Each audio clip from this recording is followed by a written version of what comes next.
Papalit ako ngayon ng rubber stopper ni ADV 160. Ito yung papalit ko, yung mas makapal. Susubukan ko na siya ngayon kasi marami na nagtatanong sa akin kung na-try ko na daw. Ang concern kasi nila is baka daw ma-vibrate kapag makapal yung nilagay. Kasi yung sa akin, nilagyan ko din naman siya ng interior para mas kumapal pa siya ng konti. Ito kasi yung stock na genuine. Ganyan lang yung kapal niya. Ito naman yung ipapalit natin. Kung i-compare natin, mas makapal talaga to. Itong from Indonesia. Lagpas pa siya dito, yan, mas makapal pa siya ng konti. Subukan natin ngayon. Ito.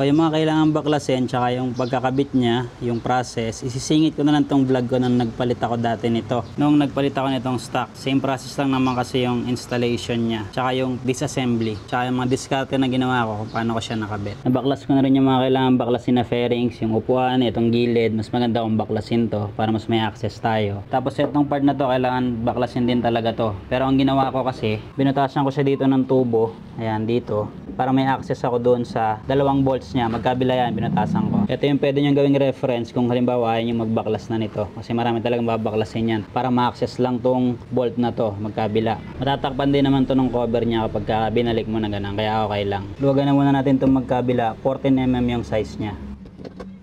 Kung wala kayo nitong impact wrench, pwede nyo gamitin is breaker bar, tapos tubo para mas may leverage. Tapos tulugan ko lang siya na magfa-flash lang yung sa kabilang side niya sa bolt. Pakita ko na lang mamaya. Tulugan ko muna. Ayan, okay na to. Yung kabila naman.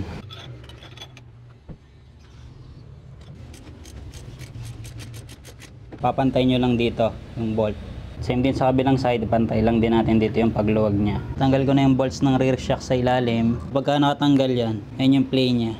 Kung sa ibabaw mo, mas madaling ilagay. Mas may space kaysa dun sa ilalim. Ilalim muna kabit natin. Pinakamadaling way pala para matanggal kabit nyo yung mga rubber stopper. Tatanggalin nyo na talaga to. Itong dalawang bolt na to. Tapos iusog nyo ng konti yung makina. Kaya lang kasi wala akong katulong na pag-align kaya mahihirapan ako. Kaya tinatry ko siyang ikabit na hindi inaalis to.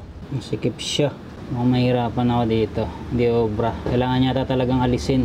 Patungan ko muna ng upuan to. Itong part sa harap, sa ilalim. Para pag tinanggal natin yung dalawang bolts, hindi mahuhulog syempre. Kailangan natin. Patulong na lang kay OBR mamaya. Pag-align.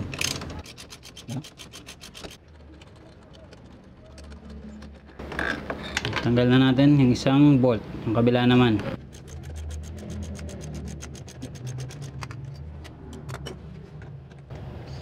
Opya. Yan sinasabi ko, mabagsak siya. I-align natin yan mamaya pa ganyan. Unahin natin tong ilalim. Luwag na ng space. Kabit na kagad. Shoot lang natin. Make sure na nakapasok yung sa butas. Kuntil. Okay na, nakabit na to. Kabit natin to dito sa may ibabaw na part. Pa-shooting ko lang, make sure na nakashoot yung tab sa ilalim. Yun. Make sure na nakasuot yung ilalim. Ayan, mas makapal na yung rubber stopper natin. Ayan, ganyan siya kakapal yung ibabaw. Tapos yung ilalim, yung paring stock. Ayan, poproblemahin lang natin ngayon yung alignment. Magpapatulong ako kay OBR nito. Masok siya dito kaso hindi pa siya align. Ang kabila muna, i-align natin.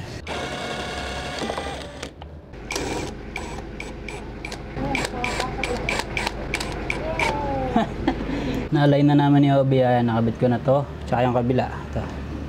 Kabit ko pala muna tong rear shock. Dito lang naman ka. Ngayon natin i-torque to. Higpitan ko muna ng hand tight lang. Set naman natin yung position ng engine hanger. Dapat nakababa yung motor. Nakababa ng center stand. Tapos iangat natin tong likod. Kumbaga yung ilalim na part ng engine hanger na may bushing. Dapat nakalapat siya doon sa ilalim na part ng chassis. Itong ibabaw dapat ito yung pinakamalayo yung gap. Sikwatin din natin ng T-wrench dito bago higpitan. Higpitan mo na, sige. Nakasikwat siya, nakaangat. Kabila naman, higpitan mo din yung kabila. Kita mo, sagad mo. Baga nahigpitan na ng konti, pwede na i-torque. 59 Nm yung torque nito. 14mm, size ng socket.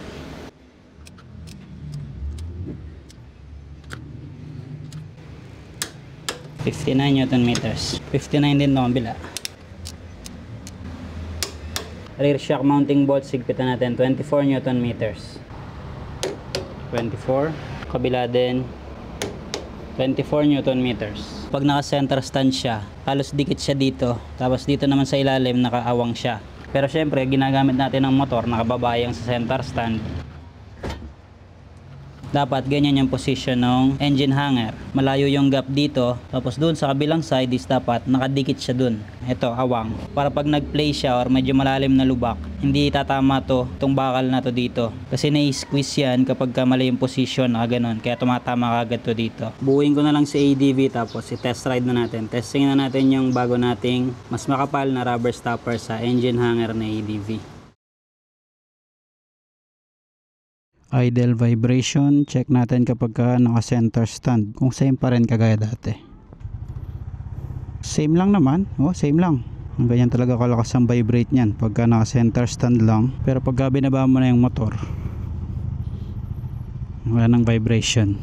Napakaramdaman kapag nakahinto, same pa rin. Sakto bibili ako ngayon ng air filter na ADV, medyo parang kalahati na yung kulay black 3/4 na black dun sa filter element na green kasi nagpapalit na ako ng air filter. Bili na ako ngayon para meron akong reserba. Napakaramdaman ko din to, yung vibration wala naman ako nakaramdaman pa. Try natin sa humps kung may kaldag, pero definitely wala to kasi nireset natin or itinama natin yung position ng engine hanger natin, which is kapag nakababa yung motor, yung ilalim na rubber stopper, yun yung nakalapat sa chassis, tapos may space dun sa may taas, yung makapal. Pero ito halos konti lang yung space kasi nga makapal siya. Yung pinalit natin na rubber stopper sa taas, yung ilalim stock lang. Ganun yung itsura niya. Kapag nakababa na yung motor, konti lang yung space niya sa halos nakadikit sa chassis yung ibaba kahit nababa yung motor. Pero may space ng konti, parang yung edge lang medyo nakadikit. Compared kung stock ang ilalagay natin dyan, may space talaga yun pag nababa yung motor. Ay, humps pala, nakalimutan ko. May humps pa naman doon. Bilisan natin ng konti dun sa humps. Pabagsakin natin yung likod. Pakiramdaman natin kung kakaldag. Pero definitely ito walang kaldag to. Kasi nga tama yung position ng engine hanger natin. Ito, may humps dito sa may kanto. Try natin. Wala kang naramdaman na vibration. Nakakaiba. Same pa rin. Parang yung dati ko lang na stock with 2 layers na interior ng gulong para mas kumapal or para hindi siya mag-umpog dun sa bakal ng chassis. Yung cup mismo na lagayan nung sa may engine hanger, engine bushing. Yan, bagsak natin. Wala naman. Nakaramdaman. Mamaya try pa ulit natin pagka pauwi. Nakalimutan kong testingin dun sa isa Mas mataas yung humps na yan Yan, so far okay naman, wala akong nakaramdaman na vibration. Ganun pa rin kung ano yung nakaramdaman ko dati sa makina nito sa vibration. Ganun pa rin, wala. Pero maganda to, matest ko kapag kaangkas ko si OBR kasi mas mabigat ang load pag may angkas. Siguro update ko na lang sa comment section kapag na-try ko na kapag angkas ko si OBR. Matagal pa naman upload nito kasi marami pa ako naka-schedule na vlogs. Kaya kapag upload ko nito, meron na rin akong update niyan sa comment section or sa description. Ang talbog dito. Ito, try nga natin. Wala akong nakaramdaman na kaldag. Medyo malubak dun Maganda rin yung absorption niya sa mga bumps ng kalsada. Tsaka mas tataas yung likod. Parang naka full yung suspension travel ng likod natin kapag itinama natin yung position ng engine hanger. Misa kasi yan mali yung position yan from factory. Kaya may nakaramdaman kayo na kaldag kapag lalo pag mabilis yung pasok nyo sa humps. Parang rubber mallet na pinupupok sa bakal. Yan Pag nakahinto na ganyan, normal lang yung vibration sa handlebar. Actually ito pag pinreno mo parehas, yun yung pinakamalakas na vibration. Pag isa lang, humihina yung vibration niya. Yung rear mas maganda mas mahina. Yung front medyo mas malakas na konti yung vibration. Tapos pag sabay, yun yung mararamdaman mo yung vibration sa manibela. So yung rear brake lang pagka nakahinto. Wala halos vibration. Ganun pa rin, gaya pa rin ng dati. Kasi nung nagre-research ako dito sa kaldag issue na to, yung engine hanger na proper positioning. Mga Indonesian vloggers yung nakapanood ko. Siyempre hindi ko maintindihan yun. Ino-on ko lang yung caption. Tapos auto-translate sa English. Yung sinasabi nila doon, pag pinalitan mo ng makapal, nagpa-vibrate nga daw. So yun din yung concern nga ng mga naka-ADV na nagtatanong sa akin.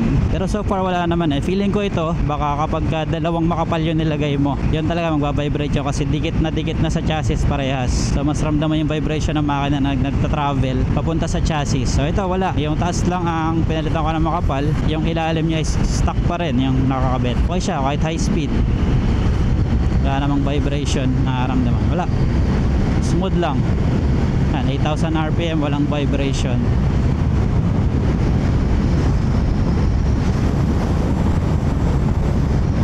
Walang vibration. Kahit high speed. Okay na yun, overtake lang ako. Balik na tayo sa motorcycle lane. Ang bili ko pala dito sa Shopee is nasa 100 pesos. Ano, 150 ba? Parang ganun. Ilagay ko na yung link sa description. Custom made to na mas makapal talaga siya compared sa stock. Okay naman siya. Pero syempre papakiramdaman ko pa pag in-upload ko to, doon na yung final verdict ko. Kasi matagal-tagal pa ito ma-upload nga. Ilagay ko na lang sa comment section kung may naramdaman akong kakaiba nung nagpalit ako nito. Pero so far nga ngayon wala naman.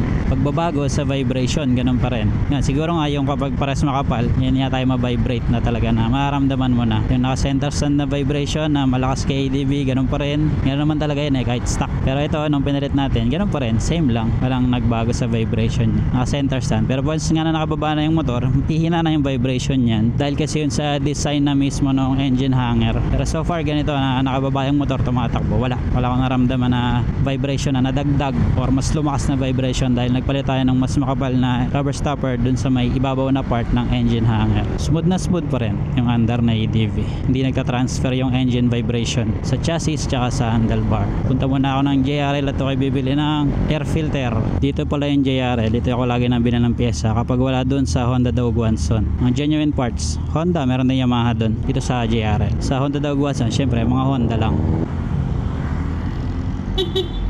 Tapos ligo tayo dito.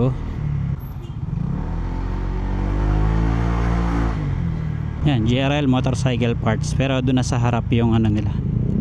Dito sa may kabilang side. Park na ako dito. Ito yung air filter na nabili ko dito sa JRL. Ayan yung code nya. Pang PCX to pero pasok naman to sa ADV. Mas mahal kasi yung pang ADV na code. Yung isa. Ito na lang mas mura.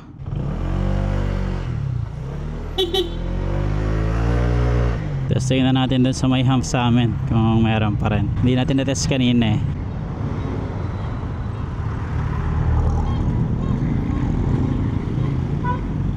Grobe naman ito.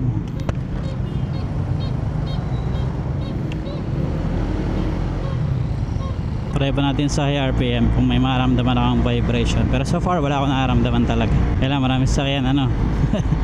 Tayo makapag-try. So okay din pala to no, na mas makapal. Mas less yung chance na tumama yung cup, yung bakal sa chassis. Tapos wala naman din siyang vibration na nadagdag. Same lang din. Mas matagal din siyang mapupudpud syempre katagalan kasi nga makapal siya. Kagaya na isa na medyo manipis yung stock. High RPM.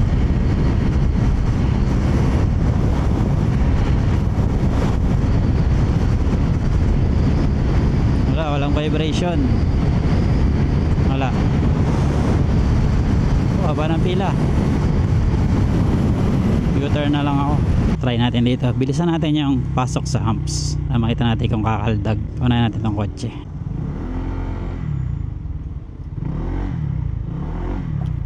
Walang kaldag. Hindi na talaga tatama yun kasi ang kapal eh no. Hindi tatama yung cup na bakal dun sa chassis. Try pa natin dun sa mas mataas. Dun sa may isa. Dito. Walang preno. Walang kaldag kahit walang preno. Hindi ko na pinrenuhan pero wala pa rin kaldag. Sa reset nyo lang ng maayos yung tamang position yung engine hanger para wala talaga siyang kaldag pag nabagsak ka sa humps pag medyo mabilis yung pasok mo. So update ko na lang kayo kapag in-upload ko tong vlog. Pero pwede na subukan. Marami naman ang nag-try nito. Lagyan na lang yung link sa description nung custom na rubber stopper na makapal. Pang ADV pwede rin sa PCX Click na 160 tsaka Airblade na 160. Same lang kasi yan ang design ng engine hanger.